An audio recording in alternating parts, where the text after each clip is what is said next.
Assalamualaikum warahmatullahi wabarakatuh. Perkenalkan, nama saya Muhammad Ali Yulian, M114200021 dari Teknik Angkatan 2020 dari blok 8 untuk praktikum mekanika fluida. Di sini saya akan menjelaskan sedikit tentunya untuk UP di acara ketiga ini mengenai tegangan muka pipa kapiler. Nah, di acara 3 ini sendiri tujuannya adalah mampu menentukan tegangan muka cairan dengan menggunakan kenaikan atau penurunan kapiler pada pipa kapiler. Nah, untuk langkah-langkahnya sendiri atau cara kerjanya sendiri di acara ketiga ini, pertama itu ada melakukan pengukuran terhadap diameter dalam pipa, kemudian memasukkan pipa kaca dalam cairan, setelah itu mengukur tinggi cairan kapiler yang naik ataupun turun, setelah itu melakukan pencatatan serta mengukur densitas pada suatu cairan, dan setelah itu melakukan perhitungan pada tegangan muka cairan. Nah, untuk setiap cairan atau jenis fluida yang kita hitung nanti itu ada 3, meliputi air, minyak, dan juga oli.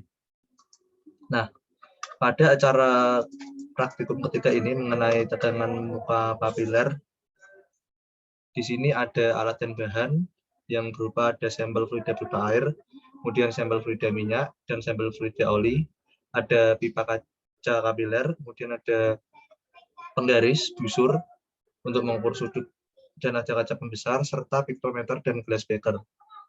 Nah, selanjutnya di praktikum ketiga ini kita akan melakukan perhitungan terhadap gamma atau tegangan pada permukaan pipa kapiler yang nantinya satuannya adalah Dyn per cm. Nah, pada praktikum mekanika fluida acara ketiga ini yang kita bahas adalah tentang tegangan muka pipa kapiler, yang dimana kenaikan yang terjadi pada pipa kapiler ini tentunya memiliki perbandingan yang berbanding lurus dengan hasil tekanan permukaan. Dan ketika tegangan permukaan akan semakin besar, sebaliknya terjadi penurunan pipa kapiler, maka tegangan permukaan juga akan mengalami penurunan. Nah, pada percobaan ini dilakukan dengan menggunakan 3 jenis fluida, yaitu tadi air, minyak, dan oli.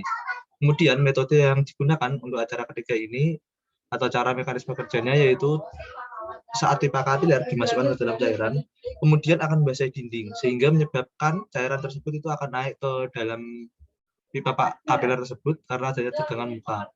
Nah, untuk prinsip kerjanya itu dengan persamaan Laplace, di mana persamaan tersebut menggunakan prinsip kenaikan kapiler atau ketinggian kapiler itu sendiri, serta tekanan hidrostatik pada zat cair atau fluida yang digunakan. Nah, pada metode kenaikan pipa kapiler ini, terdapat keuntungan yang kita dapatkan, karena dalam percobaan yang dilakukan ini lebih sederhana serta mudah dilakukan. Nah, setelah kita lakukan perhitungan secara analisis pada acara ketiga ini, kita tahu bahwa untuk massa jenis air itu ada 1 gram per cm kubik, kemudian untuk massa jenis minyak sebesar 0,8 gram per cm kubik, dan untuk massa jenis oli sendiri ada 0,75 gram per cm kubik. Nah, dalam acara ketiga ini, kita diberikan data sekunder oleh asisten, kemudian melakukan perhitungan serta analisis dan mengolah data, sehingga kita dapatkan atau kita peroleh hasil akhir dari perhitungan yaitu tegangan permukaan pada fluida air itu sendiri sebesar 181,062 Dyn per cm. Kemudian untuk fluida oli hasilnya 45,699 Dyn per cm, dan untuk fluida minyak sendiri hasilnya adalah 110,891 Dyn per cm. Nah, dari hasil perhitungan ketiga jenis fluida tersebut dapat diketahui terdapat adanya perbedaan hasil tegangan muka yang terdapat pada setiap jenis fluida itu. Nah, hal itu mengapa bisa terjadi? Karena dipengaruhi oleh beberapa faktor, yang diantaranya pertama ada massa jenis masing-masing fluida, di mana semakin besar nilai massa jenisnya itu akan besar pula tegangan permukaannya.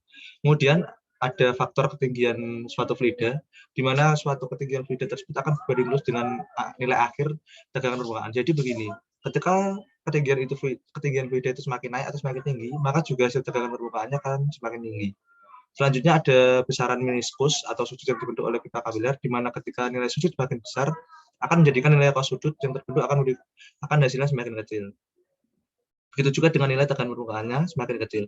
Sedangkan semakin kecil nilai kos sudut yang terbentuk, maka semakin besar nilai tegangan permukaannya.